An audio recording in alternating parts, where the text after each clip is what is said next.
Marie regardait son mari Charles, qui avec enthousiasme et une certaine grâce théâtrale, dansait avec une jeune invitée. Sa robe rouge brillait comme un signal d'alerte, et le rire cristal de la fille tranchait dans l'air. La salle était remplie de joie, des rires et des tintements de verre résonnaient, mais dans la tête de Marie, le bruit était sourd, comme si elle se trouvait sous l'eau. « Tu ne l'aimes pas ? Tu veux quelqu'un d'autre ?» insistait une voix dans sa tête, presque à crier, impossible à étouffer. Elle leva son verre de champagne, feignant d'écouter le discours de quelqu'un. Mais son regard revenait inéluctablement vers la porte. Là, au milieu des rires et des conversations, il se tenait. Olivier. L'Olivier qui avait autrefois été leur ami commun, mais qui semblait toujours la regarder un peu plus longtemps que nécessaire. À présent, il avait l'air plus assuré, son regard pétillant et son sourire si différent de ceux que Charles n'avait pas affichés depuis des années. Marie sentit quelque chose s'enflammer dans sa poitrine, comme si une vieille bougie s'allumait à nouveau. « Comment ça va, ma chère ?» demanda son amie Jeannette, s'inclinant un peu plus près. Dans sa voix, on percevait une note familière de curiosité sceptique. « Tu es si pensive aujourd'hui. Est-ce que l'anniversaire te trouble tant que ça ?» Marie lui sourit en retour, bien que Jeannette afficha un air dubitatif. Elle décida de changer de sujet. « Tu as trompé Gérard, n'est-ce pas ?» lâcha Marie sans même réaliser ce qu'elle disait. Jeannette haussa les sourcils, mais s'inclina encore plus près, transformant leur conversation en un chuchotement complice. « Et tu crois que nous sommes toujours ensemble ?» Elle éclata de rire, mais ses yeux brillaient d'une gravité cachée. « Parfois, il faut ajouter un peu de piment dans la vie, sinon tout devient une soupe ennuyante. Et toi, qu'est-ce qui te préoccupe ?» Marie balaya la question d'un mouvement de main, mais ses doigts tremblaient légèrement.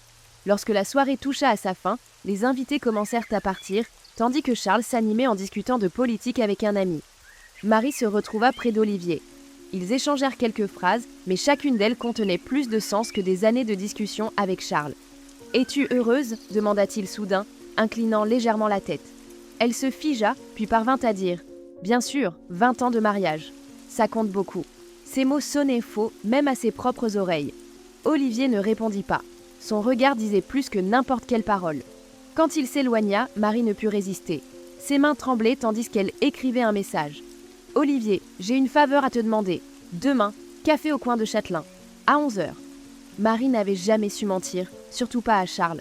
Chaque fois qu'elle se préparait à une rencontre avec Olivier, elle ressentait un étrange mélange de culpabilité et d'excitation, comme une élève qui séchait pour la première fois. Le prétexte était toujours simple, réunion professionnelle. Charles, absorbé par ses affaires, hochait simplement la tête, mais désormais, un nouvel éclat se dessinait dans son regard. De la suspicion, ou peut-être de la déception, une vérité qu'elle avait peur d'admettre. « Tu vas rentrer tard aujourd'hui ?» demanda-t-il un matin au petit déjeuner, sans la regarder dans les yeux.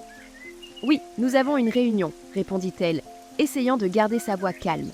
Ses mains tremblaient, trahissant son stress, et sa tasse de café faillit déverser son contenu chaud sur la nappe blanche.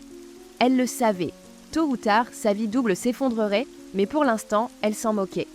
Chaque rencontre avec Olivier lui rappelait qu'elle était encore vivante. Ce n'était que pas de simples rendez-vous, c'était sa révolution personnelle. Un défi au monde qui, pendant des années, l'avait tenue captive dans le confort et la routine. Cette nuit-là, dans l'appartement d'Olivier, au milieu du chaos de leur passion, elle eut soudain le courage de dire « Je quitte Charles ». Olivier resta d'abord silencieux, son visage figé, puis après un instant de réflexion, il dit « C'est un pas sérieux, Marie. Es-tu sûre ?» Elle était sûre.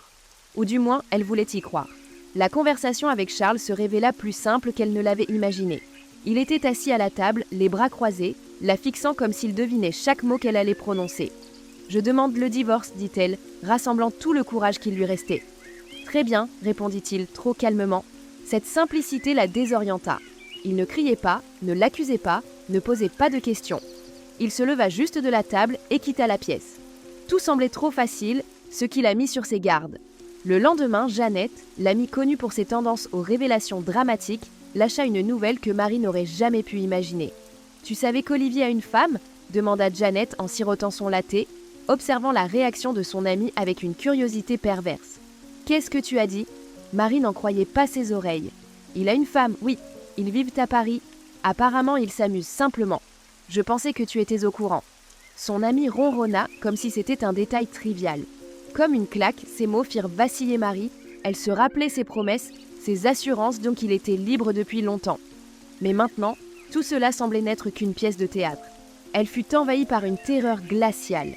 Elle avait détruit sa vie pour un homme qui n'avait même pas jugé bon de lui dire la vérité. À présent, elle se retrouvait seule.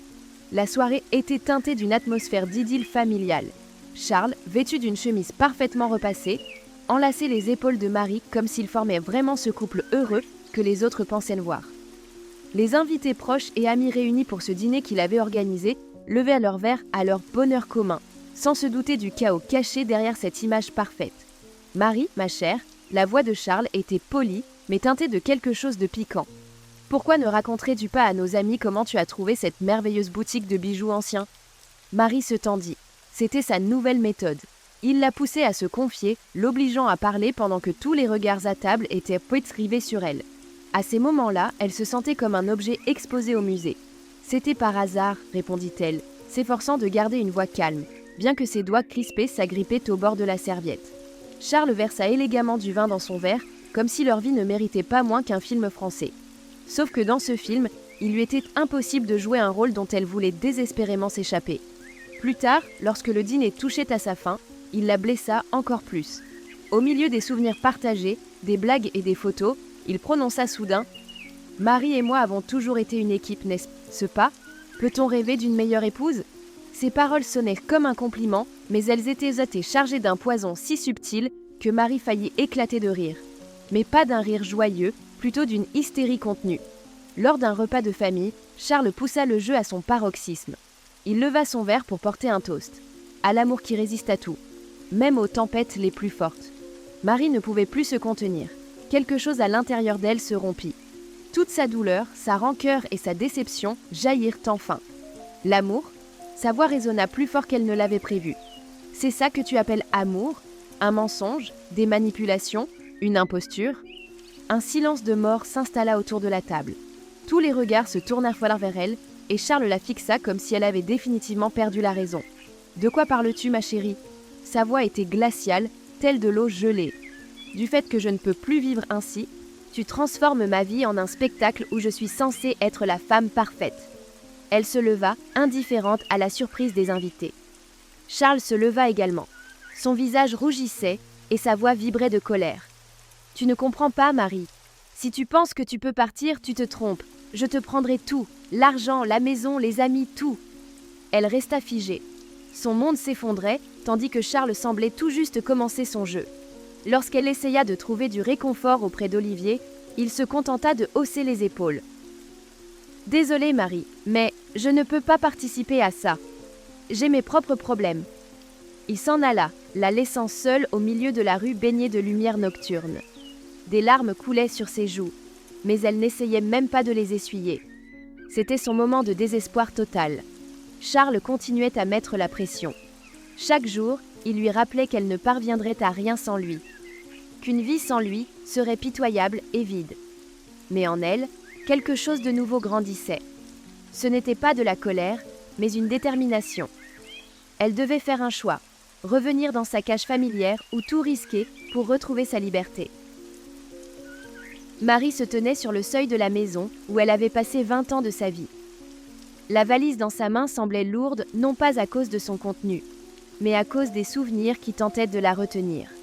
Derrière elle se tenait Charles, qui n'avait même pas daigné venir la raccompagner. Sa dernière phrase, prononcée avec une indifférence glaciale, résonnait dans son esprit. « Tu reviendras, tout le monde revient. » Elle sortit de la maison sans se retourner. La pluie, tombant soudainement, frappait son visage de gouttes froides, emportant les dernières traces de sa vieille vie. Marie ne savait pas où ce chemin l'amènerait, mais pour la première fois depuis longtemps, elle se sentait vivante. Elle n'était plus cette femme qui avait vécu dans l'ombre pendant tant d'années. Elle avait décidé de se battre pour sa place au soleil. Au début, sa liberté ressemblait à une tempête. Son appartement, loué à la hâte, était petit et presque vide, mais c'était son espace. Il n'y avait plus le regard moqueur de Charles, ni ses remarques acérées. Le silence, qui l'effrayait auparavant, était devenu un réconfort. Les jours s'écoulaient dans un flot chaotique. Recherche d'emploi, rencontres avec de nouvelles personnes, tentative d'apprendre à être indépendante. Parfois, la nostalgie la faisait douter de sa décision. Mais les souvenirs de Charles, de ses manipulations froides, de son contrôle, la ramenaient à la réalité. Elle ne pouvait plus se permettre d'être une prisonnière. La déception envers Olivier avait également laissé une cicatrice. Elle comprit que les histoires parfaites n'existent que dans les livres. Olivier n'était pas son sauveur, juste une autre personne perdue dans ses désirs. Son départ lui enseigna une leçon précieuse. Compter sur les autres ne te rend pas plus forte. La force doit se trouver en soi. Après plusieurs mois, un matin, Marie réalisa qu'elle ne ressentait plus la douleur. Elle avait appris à pardonner à Charles, à Olivier et surtout à elle-même. Elle savait maintenant que sa vie lui appartenait exclusivement et que les erreurs du passé n'étaient que des marches menant à quelque chose de meilleur. Elle sortit dans la rue, pleine de détermination. La ville vibrait, les embouteillages klaxonnaient, les passants se dépêchaient, mais tout semblait différent pour elle. Son regard était clair, son cœur léger. Elle sourit. L'inconnu l'attendait, mais elle n'avait plus peur. Marie se dirigeait vers sa nouvelle vie, sachant que ce choix était le meilleur qu'elle ait jamais fait.